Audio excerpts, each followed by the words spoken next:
Olá a todos e todas, sejam novamente bem-vindos e bem-vindas à nossa disciplina de História Medieval. Nós iremos discutir hoje alguns aspectos relacionados à formação do Islã e seu impacto no mundo mediterrâneo. Tomaremos como base o texto de Mohammed El-Fazi, que está contido na coletânea organizada pela Unesco sobre histórias das Áfricas. Bora lá? Eu chamo a atenção para a diversidade presente no escritório do rei normando da Sicília Tancredo I, através dessa representação de seu escritório datada de 1197. Nós podemos perceber a diversidade de idiomas falados e escritos dentro do seu escritório. Nós encontramos pessoas registrando seus atos, registrando as suas cartas, em diversos idiomas. Nós encontramos notários falando grego, notários sarracenos falando árabe e notários latinos falando e escrevendo o latim. Essa diversidade de idiomas nos faz lembrar ou nos faz pensar do esforço desse rei normando em se comunicar com as diversas lideranças do mundo mediterrâneo, principalmente com as lideranças muçulmanas. Isso se torna evidente a partir do esforço de escrever atos em árabe. Além da diversidade de idiomas falados no escritório do rei normando da Sicília no final do século XII, nós podemos também prestar atenção no estabelecimento de colônias muçulmanas, principalmente oriundas da Península Ibérica, de Al-Andalus, no sul da atual França. Essas colônias foram estudadas também por Mohammed Balam, o qual nós iremos ler em seguida. Essas colônias testemunham o contato ou os contatos dos mais diversos estabelecidos entre os muçulmanos dessas colônias e as comunidades latinas ou cristãs estabelecidas em suas redondezas. Podemos chamar a atenção para o fato de que esses contatos não eram apenas violentos ou belicosos. Uma evidência disso são alguns navios naufragados na costa provençal. O estudo desses navios, desses naufrágios e dessas cargas que afundaram no litoral francês aponta para um esforço de comércio entre o mundo muçulmano e as suas colônias estabelecidas no sul da atual França, seja um contato estabelecido entre o norte da África e a Provença, seja estabelecido entre a Península Ibérica, sob a dominação muçulmana, e o sul da atual França. Então, o estudo dessa carga aponta para um esforço não somente militar, mas um esforço também de comércio, de trocas, estabelecido ou protagonizados por muçulmanos naquele momento. Novamente, uma imagem dessas cargas, né, dessas jarras, né, contendo diversos produtos, grãos, óleos. Uma outra imagem do navio naufragado. E aqui nós temos alguns jarros, né, em forma de lâmpada. E esses jarros, por seus formatos, né, apontam para produtos, né, que têm como origem o norte da África.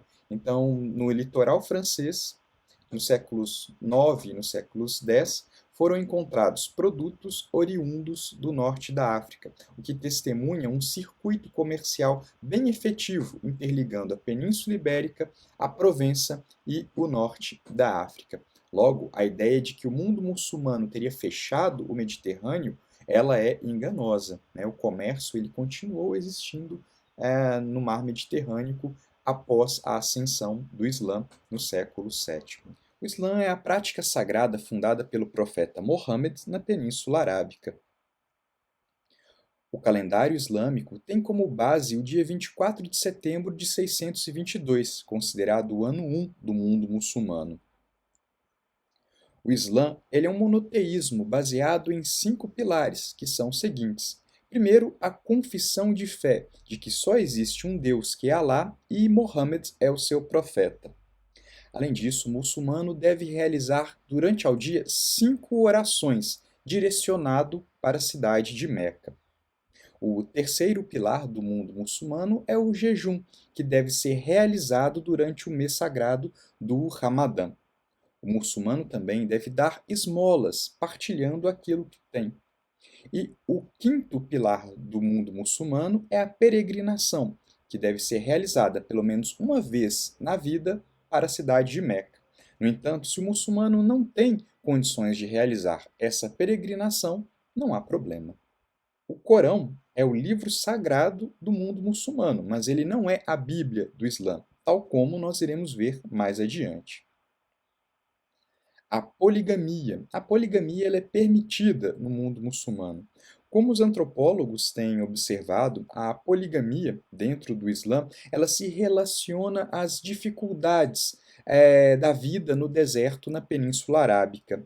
Bom, em uma sociedade onde o elemento masculino ele é predominante, como as sociedades arábicas do século VII, e onde as dificuldades de convívio, as dificuldades de sobrevivência em um ambiente natural hostil, ela vai gerar um índice de mortalidade masculina muito alto.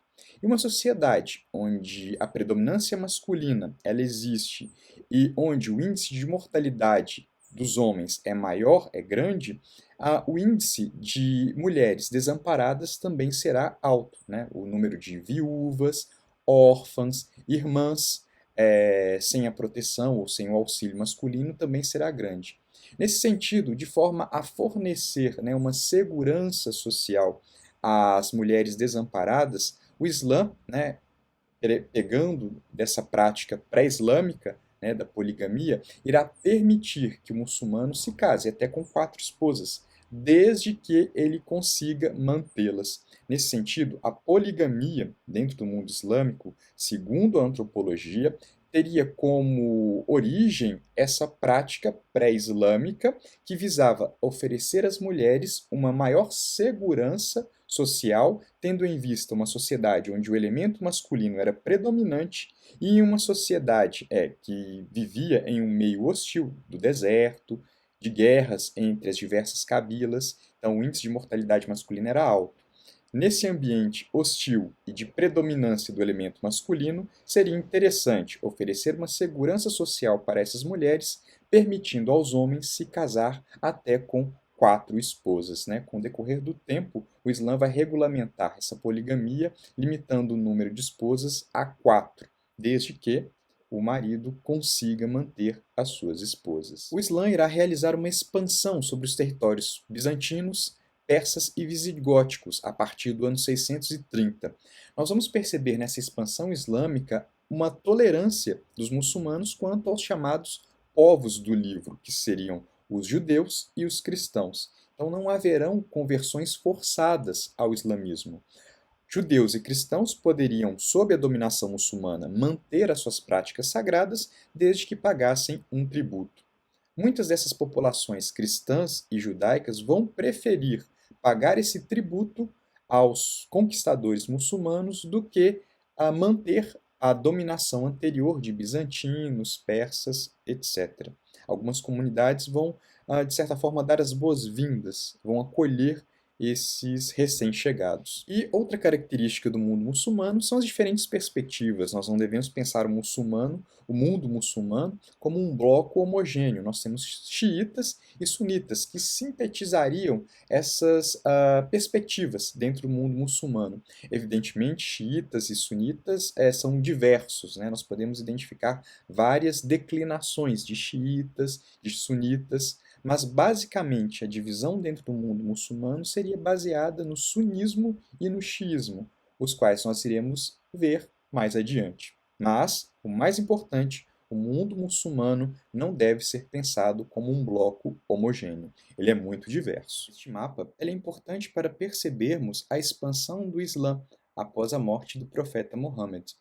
Podemos perceber como que o Islã ele nasce na Península Arábica a partir das cidades de Meca e de Medina, as cidades mais importantes para os muçulmanos, e ele se expande sobre os territórios do antigo Império Sassânida,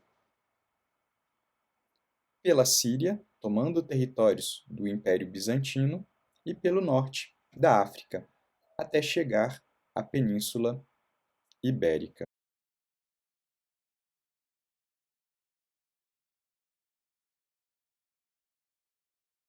Mas tomemos como ponto de partida O tempo presente. 7 de janeiro de 2015. Um atentado em Paris horroriza o mundo.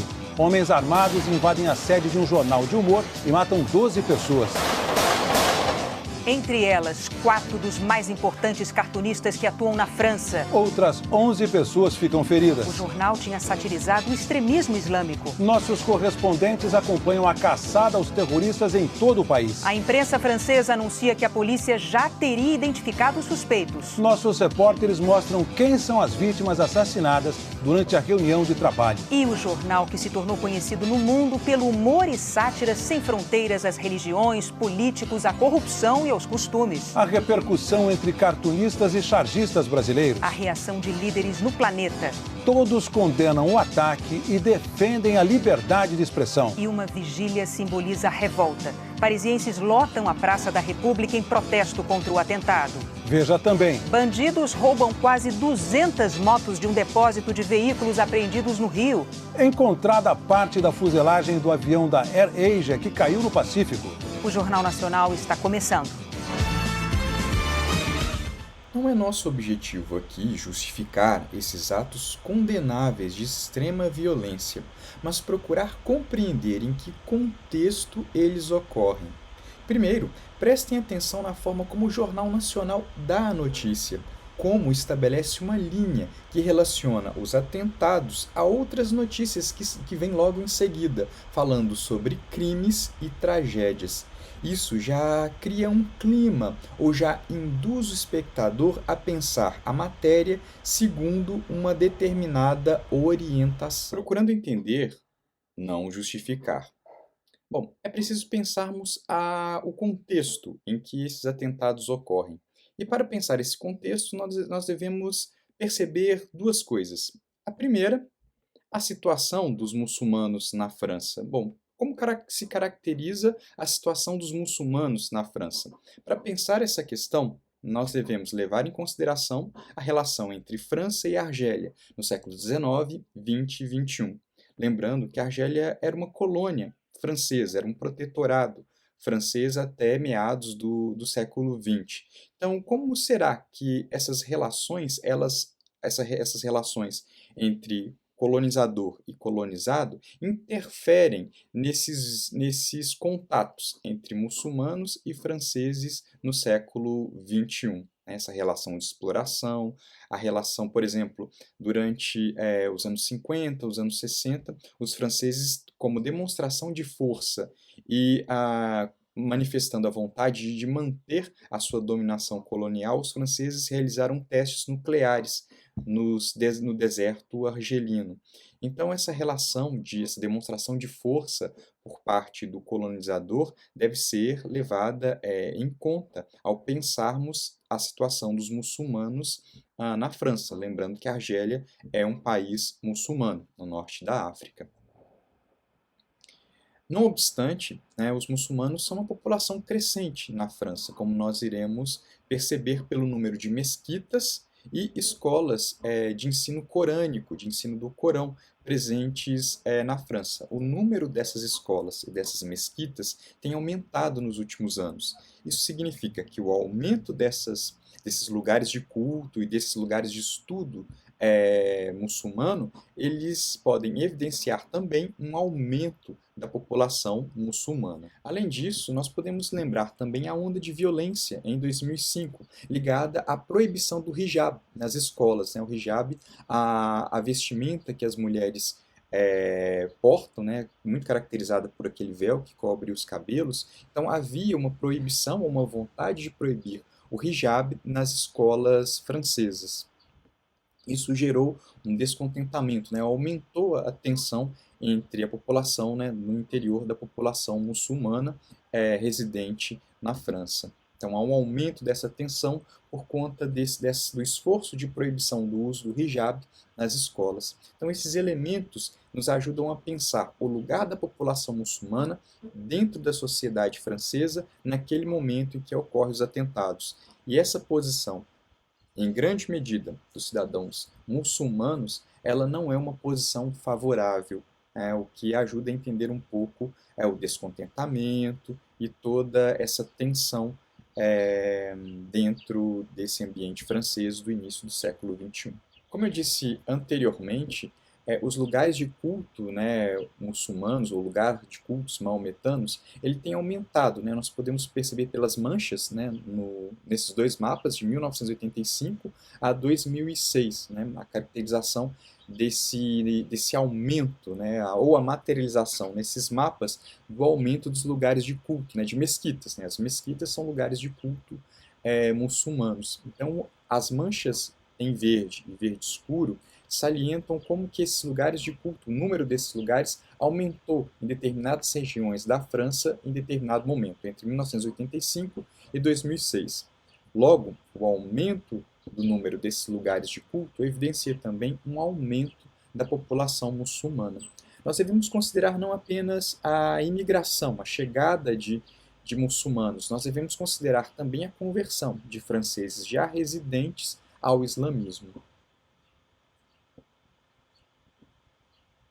Esse outro mapa, ele também evidencia, né, esse número, né, nos fornece o número desses lugares de culto dentro dos departamentos franceses. Né? A França ela é dividida em departamentos, e esse mapa nos dá, né, os números até 2015 desses lugares de culto, né, de mesquitas e lugares de estudos corânicos. Né? Então, nós temos 4.591 mesquitas e lugares de cultos dentro da França no ano de 2015, o que também é um outro elemento que evidencia o número crescente de muçulmanos residentes na França e chama atenção também para a situação social desses muçulmanos no interior do país. Novamente, entender e não justificar. O segundo ponto que eu me referi anteriormente diz respeito às charges do Charlie Hebdo. O Jornal Nacional dizia que o jornal criticava o extremismo, mas será que é assim, de uma maneira tão direta, tão efetiva?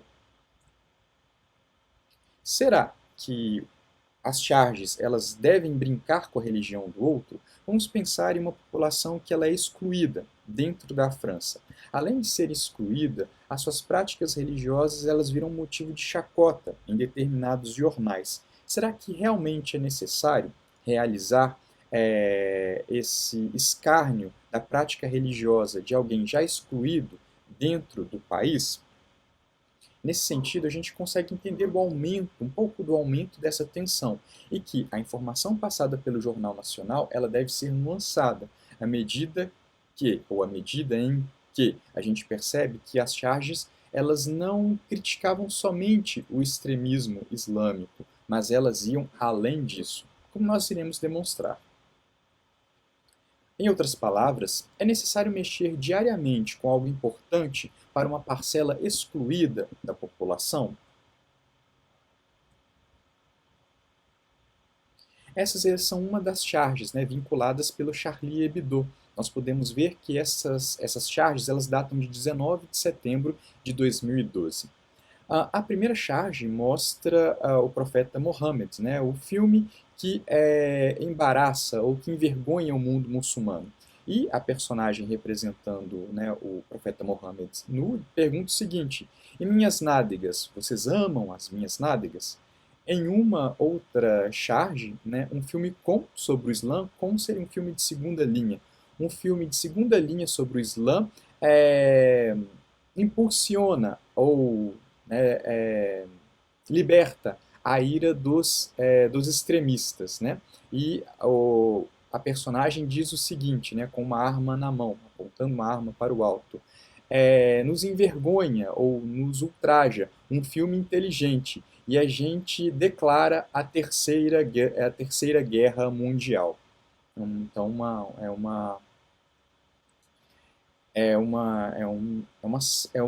digamos, é um escárnio, né, ao mundo muçulmano. O mundo árabe revoltado pelas imagens de um filme sobre Mohammed. Não, não é um jornal, não, é o Jornal das 8 horas. Então essas charges, elas enfatizam ou ajudam a alimentar certa islamofobia, associando de maneira muito expressiva o islamismo ou os muçulmanos, seja a ignorância, seja a intolerância, seja a violência. Outra charge que apresenta uma visão muito equivocada, né, sobre o mundo muçulmano e sobre os muçulmanos, diz o seguinte, né, no canto esquerdo, né, Jesus diz o seguinte: a prova que a Europa é cristã. E a personagem diz o seguinte: os cristãos caminham sobre as águas, né, e o menininho, as crianças muçulmanas afundam. E no canto direito, né, tão próximo do objetivo, né, si près du bout, uma promoção, né, 2 McLanches felizes pelo preço de um, e a criança afogada. Essa charge ela se remete a uma criança muçulmana refugiada que se afogou, né, na costa francesa, né, uma criança muçulmana fugindo, né, de guerras, ela morreu afogada na costa muçulmana. E o jornal faz piada, né, faz torna isso um objeto de escárnio, né? Então, o Jornal Nacional precisa nuançar, né, nuançar a notícia, né? O Charlie Hebdo não estava criticando o islamismo, o extremismo muçulmano, mas estava fazendo piada ou fazendo, né, ou tornando objeto de escárnio determinados elementos da existência muçulmana na França que é muito complicado, é muito ofensivo, né? Isso não é necessário. Então, além dos muçulmanos serem uma população excluída dentro do universo francês, na cidade de Marsella, nas ruas, nos metrôs, a gente percebe a quantidade de mulheres muçulmanas pedindo esmola. Além de ser uma população excluída dentro do universo francês, então há vários esforços, digamos assim, por parte da imprensa em alimentar uma islamofobia, em tornar objeto de escárnio, né, determinados aspectos do mundo muçulmano. Isso é criticável, da mesma forma que os atentados são condenáveis. No ano de 2010, a DC Comics teve uma jogada muito boa. Bom, o Batman não poderia combater o crime pelo mundo sozinho, então, em determinados países, ele escolheria pessoas para vestir o manto do morcego, para representá-lo. E na França, ele precisava realizar essa escolha. E havia uma discussão, né? Quem que o Batman escolheria para ter o manto do morcego na França, né? Havia uma expectativa de que Bruce Wayne escolhesse um tradicional herói francês que se representava como um mosqueteiro. Entretanto, Bruce Wayne escolhe um garoto muçulmano. A escolha da DC Comics foi muito interessante e gerou muita polêmica na França. Muitos franceses criticaram e ameaçaram boicotar a revista por conta da escolha, né? Querendo que o Bruce Wayne escolhesse um herói que seria tradicionalmente francês e não muçulmano. A DC Comics ela não ligou para essas críticas e manteve a escolha desse garoto muçulmano, desse jovem muçulmano praticante de parkour.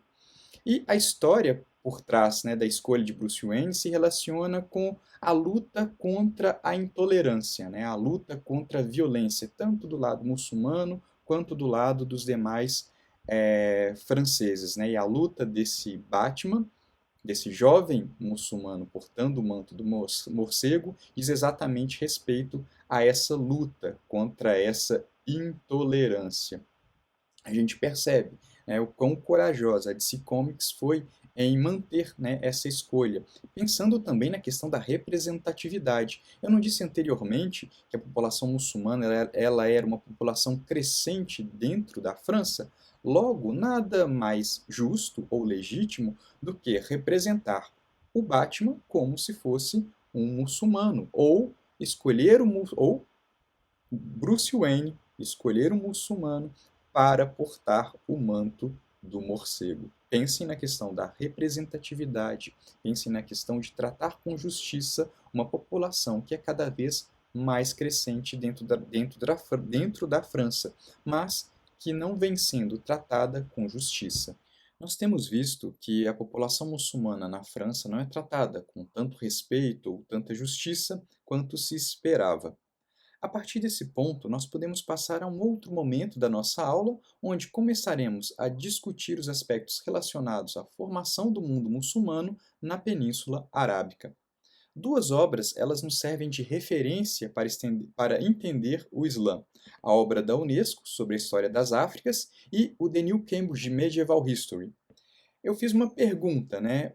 História das Áfricas ou The New Cambridge Medieval History? Essas são obras complementares. Eu gosto muito do texto do Mohammed El-Fazi porque ele apresenta um panorama muito interessante sobre o Islã, explicando o que é o Islã, quais são os fundamentos do Islã. É uma obra fundamental.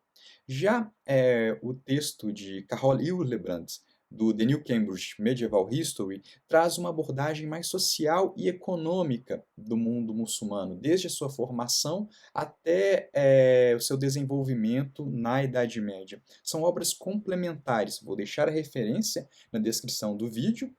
Elas estão disponíveis na internet, estão disponíveis no nosso plano de ensino. São obras muito importantes para entender o mundo muçulmano. O que sabemos da Arábia antes de Muhammad? Há uma presença de alguns reinos ou cidades-estado relativamente estruturadas e perenes no sudoeste. No sudoeste da Península Arábica, nós vamos encontrar determinados reinos bem estruturados. Devemos abandonar a ideia de que a Península Arábica era um deserto desolado. Os arqueólogos e estudiosos encontraram trabalhos de arquitetura estatuária inspirados na arte grega e romana. Então, a Península Arábica, ela não era um deserto desolado e também ela estava em intenso contato, né, com o Império Bizantino, com o Império Persa. Então, ela não era também um lugar isolado. Podemos identificar também trabalhos de irrigação no Maribe, no atual Iêmen, sul ou sudoeste da Península Arábica. Esses trabalhos de irrigação serão muito importantes, né? Terão como base uma represa. E quando essa represa ela rompe, essas populações que dependiam dessa irrigação, dependente dessa represa, irão, digamos, se movimentar pela Península Arábica, procurando outros lugares. Então, a Península Arábica também é um local de intensa movimentação. Como eu disse anteriormente, essa represa terá colapsos em anos específicos, 370, 449, 450 e 552. Nesse momento de rompimento da represa, nós vamos perceber que essas populações do sudoeste elas vão se deslocar pelo resto da Península Arábica, realizando um movimento de povos ou um movimento populacional muito importante. No centro, se no sul da Península Arábica nós encontramos essas cidades-estado, né, estruturadas em torno de represas, né, de trabalhos de irrigação, no centro e no norte nós vamos ter presença de culturas nômades, condutores de camelos e criadores de gado de pequeno porte. Então, no centro e no norte da Península Arábica, nós encontraremos populações nômades, diferentemente das populações sedentárias do sul da Península Arábica, do sul e do sudeste. Do sul e do sudoeste. Estes são restos, né, arqueológicos da represa do Maribe.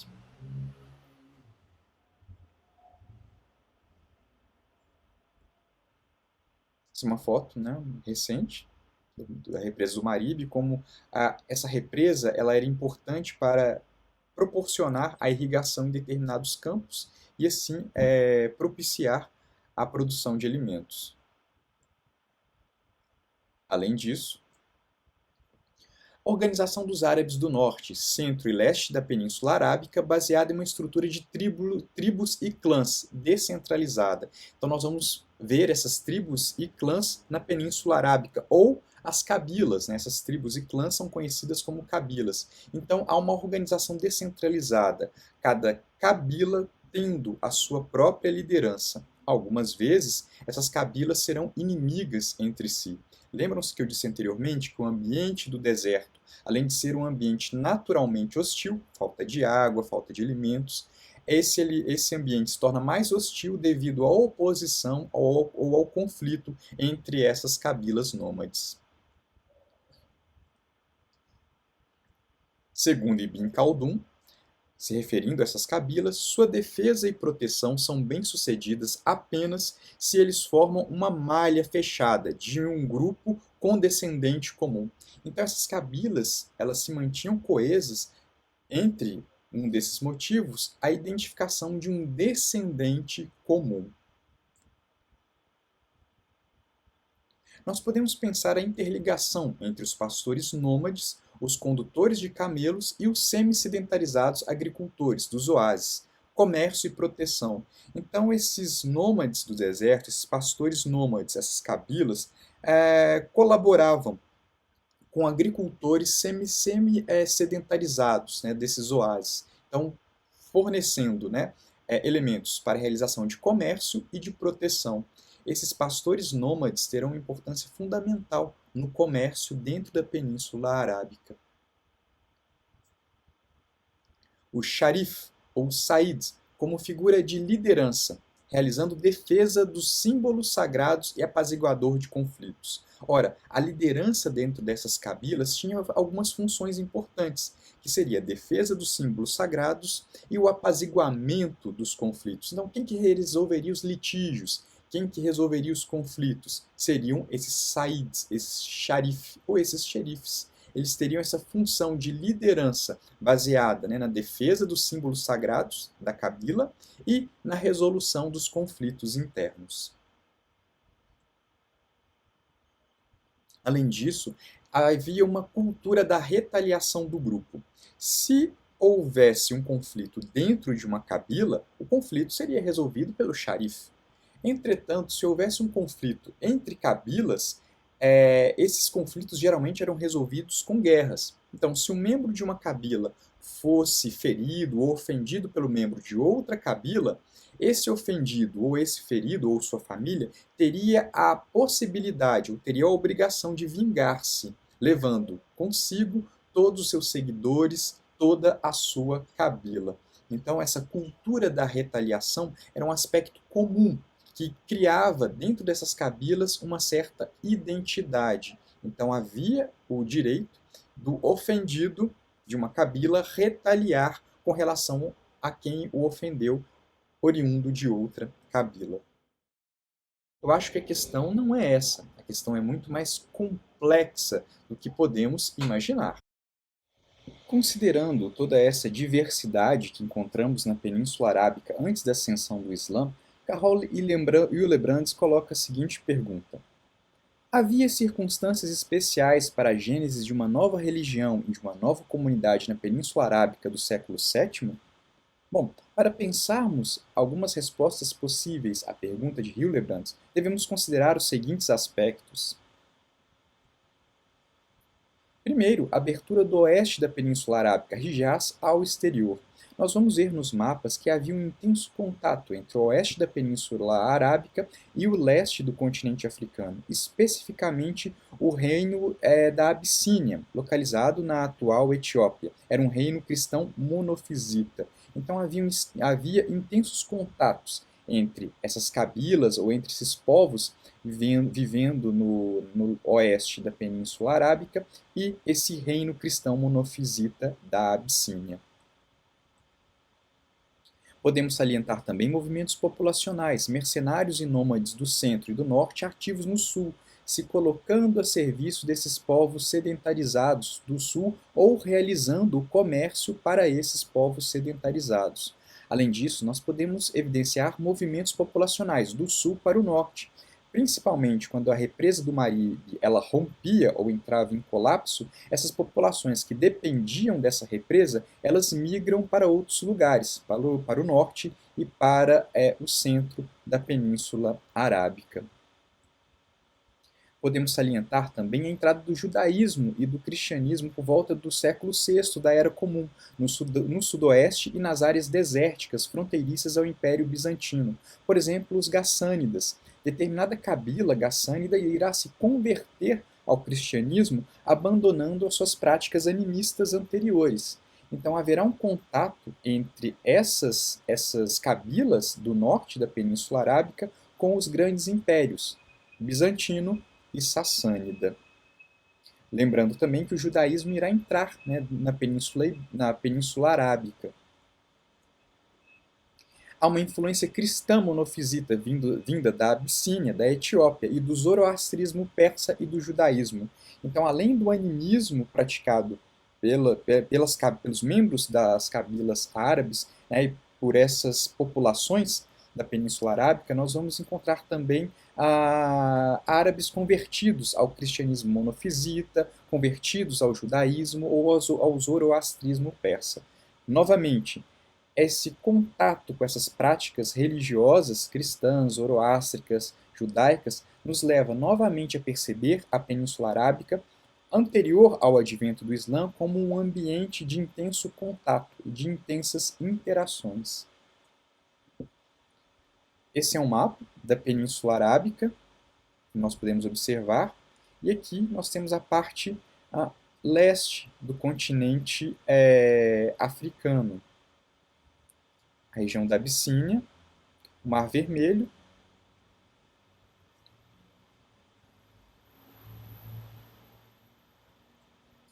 Esse é um outro mapa da Abissínia, que aponta também a proximidade com o Iêmen, com a parte sudoeste da Península Arábica. Então a gente pode perceber o quão possíveis eram esses contatos, né, entre esse reino cristão monofisita e as populações vivendo no sudoeste da Península Arábica, que demonstra também uma troca ou interações bem constantes.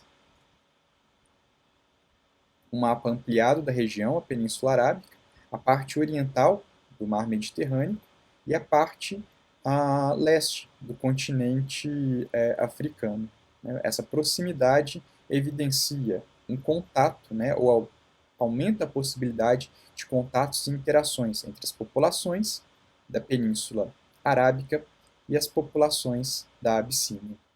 Tão importante quanto considerar a Península Arábica como um espaço de interação e interseção naquele momento, considerando as suas especificidades e a sua pluralidade, devemos pensar também as dificuldades enfrentadas pelos sassânidas e pelos bizantinos naquele momento. Nesse sentido, nós nos remetemos agora aos problemas de Heráclio e Yazdagirdes III, entre 622 e 632 da Era Comum. Os conflitos entre bizantinos e persas irá causar um declínio urbano na Síria. Esse panorama ele se agrava com pragas, queda da população e reversão ao pastoralismo. Além disso, os persas terão problemas suplementares no que tange às disputas dentro da própria nobreza. Podemos perceber também vulnerabilidade das fronteiras árabes. Com esses impérios com problemas internos e lutando entre si, essas cabilas da Península Arábica irão aproveitar esse momento para, de certa forma, realizar avanços sobre a Síria. No entanto, haverá uma falta de interesse dos nômades do deserto para com Bizâncio e a Pérsia, sobretudo no aspecto religioso. Então, essas cabilas, esses árabes, eles terão pouco interesse com as práticas sagradas cristãs e zoroástricas. Nesse sentido, nós podemos perceber um certo ambiente favorável à ascensão de uma crença comum dentro da Península Arábica. Essa potencialidade para uma religião supratribal será exatamente esse elemento que vai caracterizar algo especificamente árabe, mas que terá um diálogo com judaísmo, cristianismo e zoroastrismo. E quais as fontes para a história do Islã? Nós temos as sunas e hadiths. O que são as sunas e hadiths? São os relatos da vida do profeta, escritos por seus companheiros e pósteros. Bom, o profeta Muhammad terá, por volta dos 40 anos, certas revelações feitas pelo arcanjo Gabriel. Ele, em determinado momento, em 622, tendo em vista a oposição de determinados árabes animistas às revelações islâmicas, ele irá fugir para a cidade de Medina e lá irá encontrar o apoio. Posteriormente, Muhammad irá voltar para Meca, irá se contrapor a seus antigos opositores e, a partir daí, irá realizar uma expansão do Islã pela Península Arábica.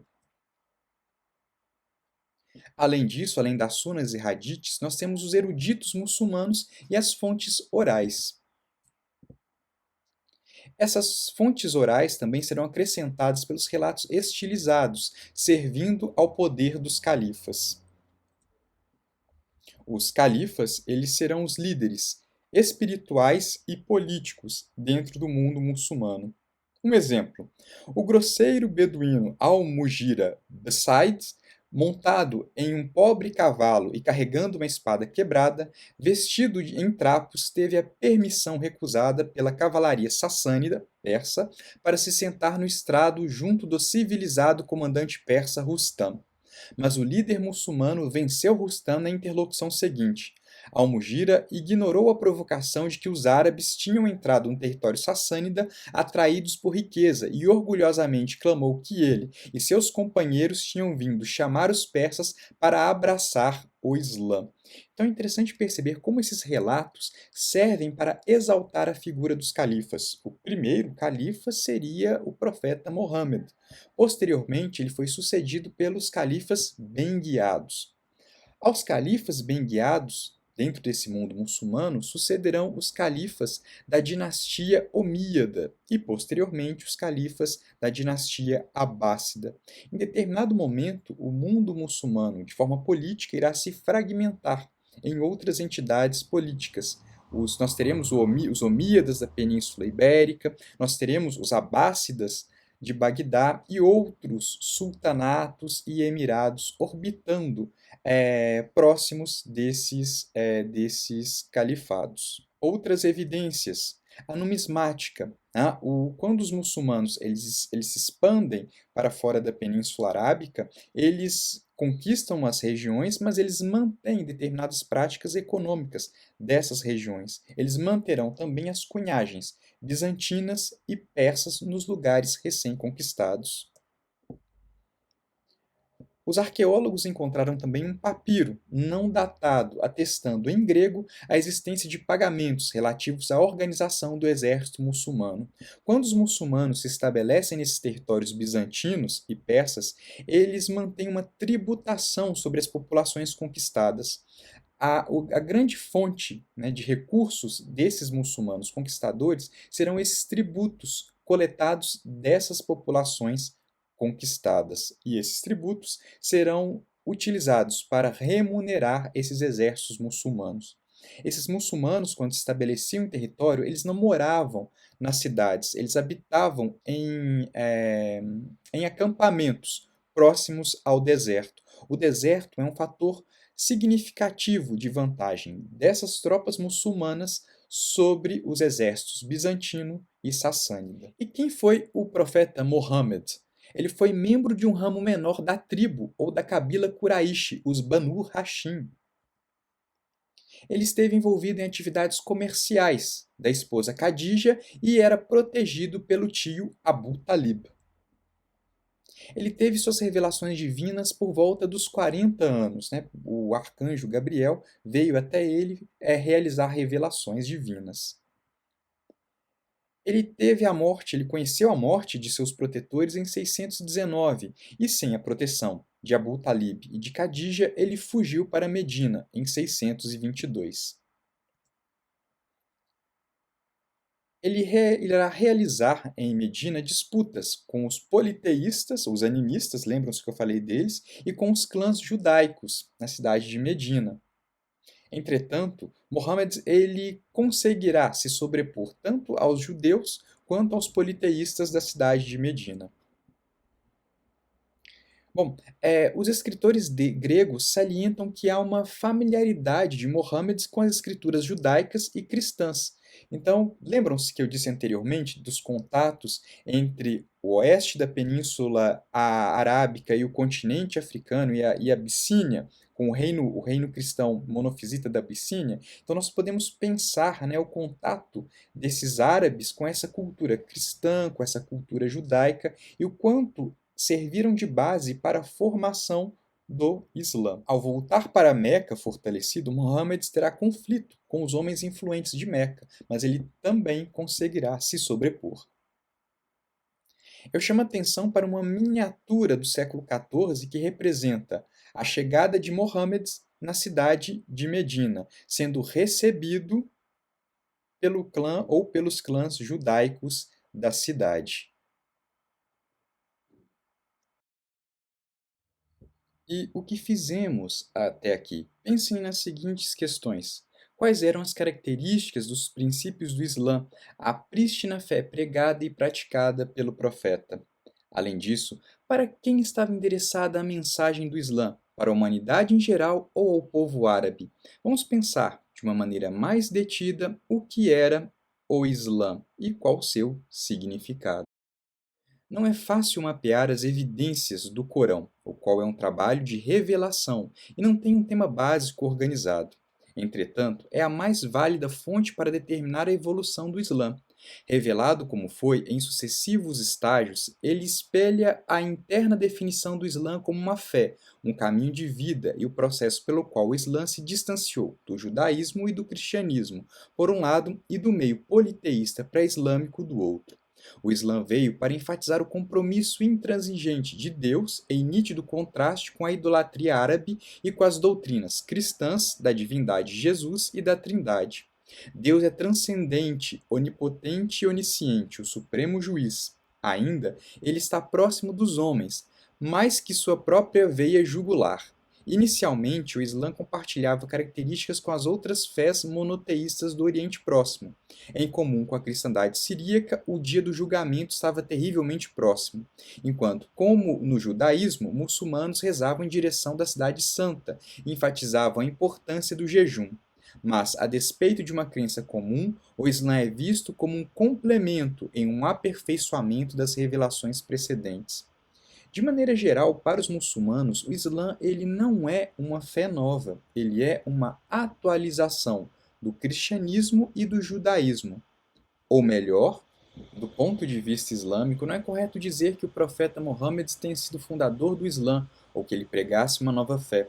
O Islã não é o nome de uma fé única que fora pela primeira vez apresentada a Muhammad, pois que este último seria o último de uma linhagem de profetas, os quais reafirmavam cada um a fé do seu predecessor. Isso deriva da doutrina islâmica, segundo a qual Deus, desde que criou os homens, enviou-lhes profetas para guiá-los, mostrando-lhes a melhor via a seguir na terra para prepará-los à eterna beatitude. Tendo finalmente estimado que a humanidade atingira um grau de perfeição suficiente, a ponto de receber as suas últimas revelações para compreender e apreciar as leis que deveriam reger a sua conduta em todas as esferas, ele escolheu para desempenhar o papel de último entre os profetas um árabe, habitante da cidade de Meca, chamado Muhammad ibn Abdallah, membro da cabila dos Quraysh. Logo, nós podemos perceber que, para os muçulmanos, o islamismo é uma atualização do cristianismo e do judaísmo. O Islã ele pressupõe um código de conduta. Esse código de conduta é chamado de Sharia. E o que seria a Sharia, segundo Mohammed El-Fazi? A Sharia é o código de conduta detalhado. Ela compreende os preceitos que regem o ritual do culto, as normas de conduta e as regras de vida. Ela consiste em leis que prescrevem e autorizam, dando conta do verdadeiro e do falso. Embora todos os profetas tenham a mesma din, fé religiosa, cada qual oferecia uma sharia diferente, que era adaptada às condições do seu tempo e a seu povo.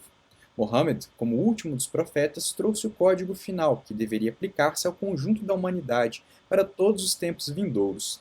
As sharia precedentes estavam, portanto, revogadas para darem lugar à sharia completa de Mohammed.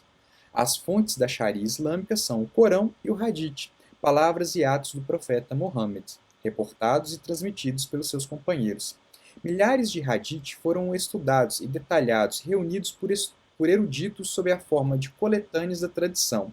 As mais famosas entre elas são aquelas de Al-Bukhari, falecido no ano 256 da Égira, ano 870 da Era Comum, e de Abu Muslim, falecido em 261 da Égira, e ano 875 da Era Comum. Nós podemos perceber que El-Fazi apresenta no canto esquerdo, do lado esquerdo, o ano da Égira e no canto direito da barra, o ano da Era Comum, que corresponde ao ano da Hégira. O conteúdo da tradição profética é chamado Sunna, ou seja, a conduta e os atos de Muhammad. A ciência que codifica e explica as prescrições da Sharia chama-se fiqh, e os sábios versados em seu conhecimento são denominados faqih, plural árabe, fuqaha, ou doutores da lei. O fiqh é a ciência muçulmana por excelência, e os fuqaha são considerados como sábios, ulama, singular de alim. Dentre essa compreensão da lei islâmica, nós podemos encontrar os sunitas e os xiitas. E o que seriam os sunitas e os xiitas? Sunismo e xiismo seriam basicamente as posições diante da Sharia. Em outras palavras, a luta entre muçulmanos chegou ao final com a afirmação da supremacia da ortodoxia, o sunismo, reagrupando aqueles que aderem à Sunna, a via do profeta. Os sunitas representam hoje mais de 90% da população muçulmana do mundo. As diferenças doutrinárias entre Islã sunita e Islã xiita são as seguintes. As leis sunitas têm a sua fonte no Corão, o Hadith do profeta, o consenso da comunidade e a analogia, ao passo que os 4 fundamentos da lei xiita são o Corão, os Hadith do profeta e dos imames, e o consenso dos imames e a razão. Os xiitas realizam a peregrinação a Meca, preferindo, contudo, visitar os túmulos de Ali e do seu filho Hussein, na cidade de Najaf e Kerbela, no Iraque. Vamos pensar um pouco na expansão islâmica. O Islã se estrutura por volta de 622 na Península Arábica e, com Muhammad, ele estabelece uma primeira expansão no interior da Península Arábica e, após a sua morte, seus sucessores também irão realizar expansões pela Síria, pelos territórios bizantinos e pelos territórios sassânidas. Dentro dessa expansão, pensando uma cronologia, as cidades de Jerusalém e Damasco serão conquistadas em 638, Cesareia em 640, o Egito em 639, Chipre em 655, Granada, Sevilha e Córdoba por volta do ano 720. Os exércitos muçulmanos entram na Península Ibérica por volta do ano 711 da Era Comum. Como explicar as vitórias muçulmanas? Como os muçulmanos tiveram vitórias tão rápidas sobre bizantinos, persas, visigodos? Primeiro, lembrem-se, o exército era composto por nômades do deserto, acostumados a uma vida difícil, acostumados a uma vida de disputas. O estilo de vida militarizado dessas cabilas e seu costume quanto às dificuldades do deserto. A mobilidade dessas cabilas será um elemento importante, pois poderão cobrir longas distâncias em terreno difícil. Além disso, tinham boa liderança de generais temporários. Novamente, a pressão populacional do sul da Península Arábica, tendo em vista também o rompimento da represa do Maribe, irá propiciar uma pressão populacional no norte da Península Arábica, nas fronteiras com o Império Bizantino e Persa.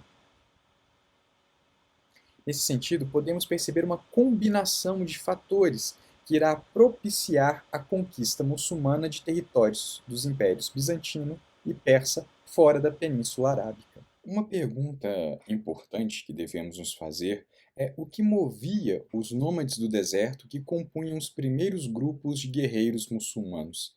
Até aqui, nós temos visto o quanto que os problemas enfrentados por bizantinos e persas, o quanto as especificidades da Península Arábica têm propiciado o advento do Islã e sua consequente expansão pela Síria, pela Pérsia, pelo norte da África, pela Península Ibérica, enfim. Continuemos mais um pouco. Após a morte do profeta Muhammad.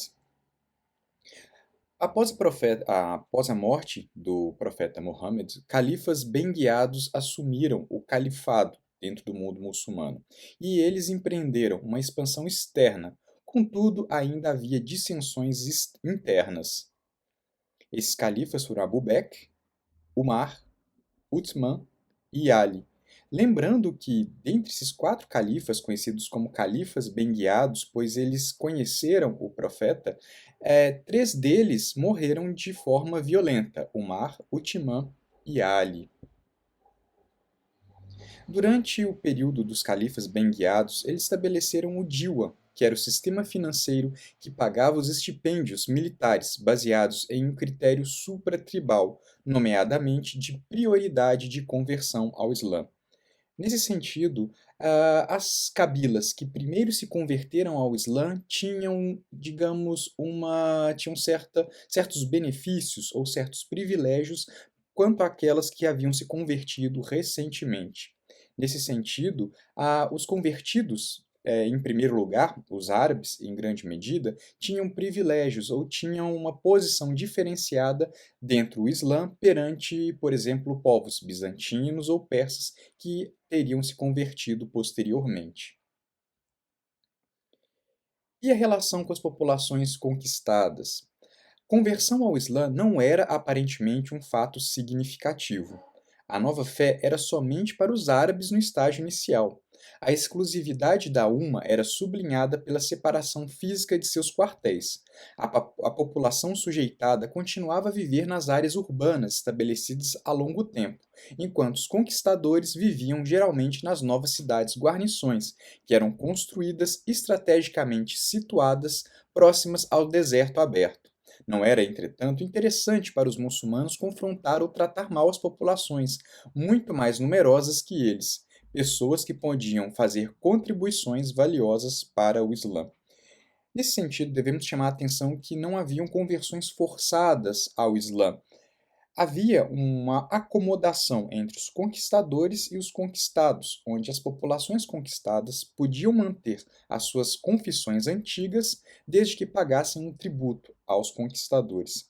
É importante lembrar que os muçulmanos, os árabes das cabilas nômades do deserto, que compunham em grande medida esse Islã inicial, não tinham experiência com a administração de grandes cidades da Síria, como Antioquia, a própria Jerusalém, etc., Cesareia. Os conquistadores muçulmanos precisavam da ajuda, do apoio dessas populações para continuar gerindo as cidades conquistadas. As populações conquistadas, cristãs, judaicas e pérsicas, elas contribuíram para os conquistadores muçulmanos. Elas facilitaram, de certo modo, a adaptação desses conquistadores com os meios conquistados. Essas populações, em outras palavras, prestavam serviços para os recém-chegados muçulmanos. Então, com o tempo, as populações conquistadas passaram a se acomodar com os conquistadores muçulmanos, passaram a colaborar com os conquistadores muçulmanos. Então, nós vamos ter cristãos e judeus prestando serviços administrativos ou mesmo até serviços militares para os líderes muçulmanos estabelecidos na Síria, no norte da África, enfim. Podemos pensar também nas relações entre os árabes e os persas. Nós temos os Hamra, unidades militares sassânida, e a tribo Tamim. Os Hamra, eles se converteram, uma unidade militar inteira sassânida, persa, se converteu ao Islã, mas para se converter eles precisavam se colocar sob a proteção, ou sob os cuidados de uma cabila árabe. E eles fizeram isso se colocando sob os cuidados da cabila Tamim. Eles se tornaram os Mawali, ou os clientes dos Tamim, após se converterem ao islamismo. Nesse sentido, e o exemplo dos Hamra é muito significativo, há uma acomodação da população pérsica ao islamismo. E, como eu disse anteriormente, essas populações conquistadas elas vão contribuir aos muçulmanos, trazendo toda a sua experiência, toda a sua expertise administrativa de grandes centros urbanos para esses conquistadores vindos da Península Arábica. E como os bizantinos conquistados irão enxergar o avanço árabe?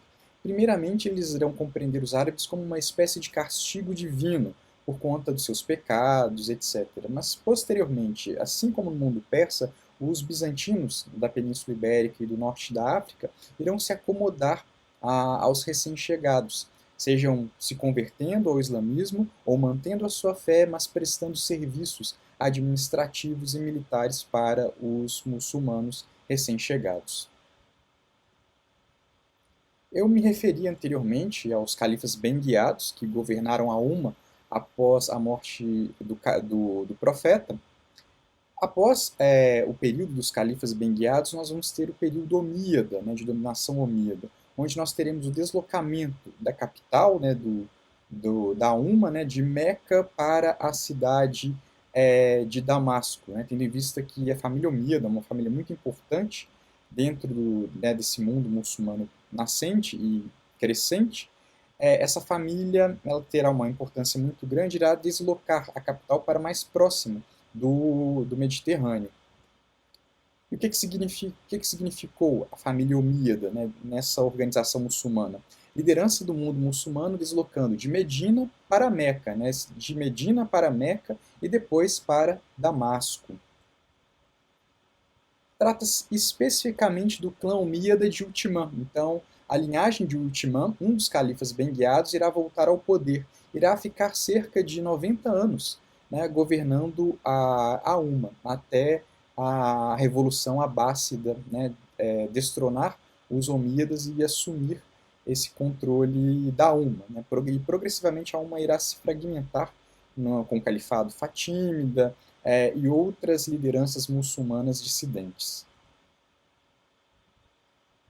Há uma política nepotista, né, os omíadas vão valorizar muitos elementos de sua própria cabila, né, de sua própria linhagem, e os omíadas, com essa valorização do elemento árabe e com a valorização dos seus próprios elementos da sua família, os omíadas irão criar com isso um problema, porque os convertidos recentemente vão querer ter os mesmos privilégios, os mesmos benefícios que os muçulmanos convertidos há mais tempo. Então, qual seria a diferença entre um muçulmano convertido desde uma família convertida desde do início da vida da carreira do profeta?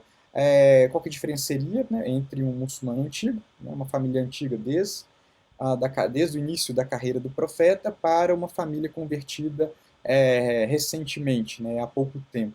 Então, os recém-convertidos irão reivindicar os mesmos privilégios fiscais, sociais, que os convertidos mais antigos. Mas como os omíadas valorizavam os elementos árabes, os elementos mais antigos, os elementos da sua própria família, isso irá criar uma dissensão, um conflito dentro do mundo muçulmano. Isso vai fazer a oposição interna crescer cada vez mais, principalmente dentro dos elementos persas, né? Os persas convertidos ao Islã, vão reivindicar um maior espaço dentro do mundo muçulmano, dentro da administração, dentro da política, que até então era reservado somente para os elementos árabes e os elementos da família omíada. Então, há um progressivo distanciamento das influências e dos suportes bizantinos e sassânidas. Então, a gente percebe que em determinado momento, especificamente no ano 750 da Era Comum, haverá um distanciamento, né, dessa influência da sassânida e bizantina, onde esses elementos vão reivindicar um espaço maior dentro do mundo muçulmano, havendo assim uma dissensão, proporcionando a ascensão dos abássidas na cidade de Bagdá. Nós vamos perceber que os omíadas serão os arquitetos do Império Muçulmano. Então, se o profeta ele empreendeu as primeiras expansões, né, pela Península Arábica, se os califas bem guiados começaram também a empreender essa expansão fora da Península Arábica, os califas omíadas eles serão grandes arquitetos, né, desse Império Muçulmano nascente. E um dos mais importantes será Muawiyah, né, que governou entre 661 e 680, né, o primeiro califa omíada. Terá um papel fundamental nessa construção desse império muçulmano que irá se expandir pelo norte da África, pela Síria, pela Pérsia. E o segundo califa, Abd al-Malik, também terá uma importância muito grande nessa expansão muçulmana. Eu peço que vocês voltem anteriormente, né, ao mapa que nós vimos. Eu peço que vocês voltem ao mapa que nós vimos anteriormente para percebermos, né, os momentos dessa expansão muçulmana da Península Arábica para outras partes do Mediterrâneo. Para concluir, há uma simbiose entre as elites árabes e bizantinas. Contudo, Os califas omíadas favoreceram os muçulmanos árabes acima dos não árabes. Berberes e persas convertidos ao Islã sofreram discriminação e sua desafeição com o regime cresceu à medida que o século VII progredia. O aspecto internacional da mensagem islâmica, a irmandade dos homens mencionadas no Corão, veio a ser enfatizada, como a inicial arabidade da revelação recuava na sua composição. Islã era para berberes e persas, assim como para os árabes. Este desejo de redefinir o Islã contribuiu para a queda da dinastia omíada em 750. Nesse sentido, há um deslocamento da dinastia omíada para a Península Ibérica após a Revolução Abássida de 750. Então, a ideia de uma exclusividade islâmica árabe entrou em conflito com os desejos daqueles que haviam recentemente se convertido ao islamismo, berberes no norte da África, persas na Mesopotâmia, bizantinos na Síria. Então, os convertidos recentemente, reivindicando uma maior posição, uma melhor posição dentro do mundo muçulmano, passaram a fazer oposição aos omíadas. Esse descontentamento, essa oposição, irá propiciar em 750 a ascensão dos abássidas, da família abássida, que irá destronar os omíadas e transferir a capital do Império Muçulmano de Damasco para Bagdá. Outro elemento importante que mencionado na questão da universalidade da mensagem diz respeito ao Corão. O Corão não é a Bíblia, né, do mundo muçulmano. A Bíblia e o Corão são livros completamente diferentes em sua estrutura, em sua organização. O Corão ele é uma espécie de revelação, né, uma revelação feita pelo arcanjo Gabriel ao profeta Muhammad. A Bíblia, na sua estrutura, é um compilado de textos, né, escritos de diversas naturezas.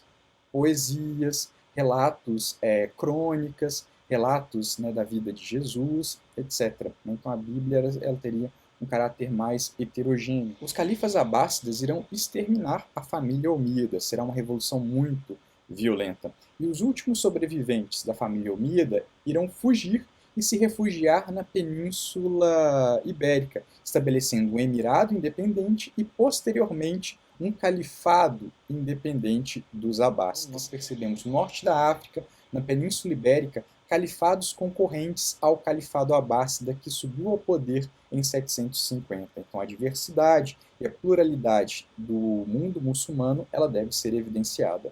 Para pensar, coordenadas das relações entre árabes e povos recém-conquistados e recém-convertidos, como no caso das populações norte-africanas e dos visigodos hispano-romanos na Península Ibérica. Porém, isso são cenas dos próximos capítulos. Nos próximos capítulos, nós vamos discutir um pouco dessa acomodação entre as populações conquistadas na Península Ibérica e os recém-chegados muçulmanos. Bom, no nosso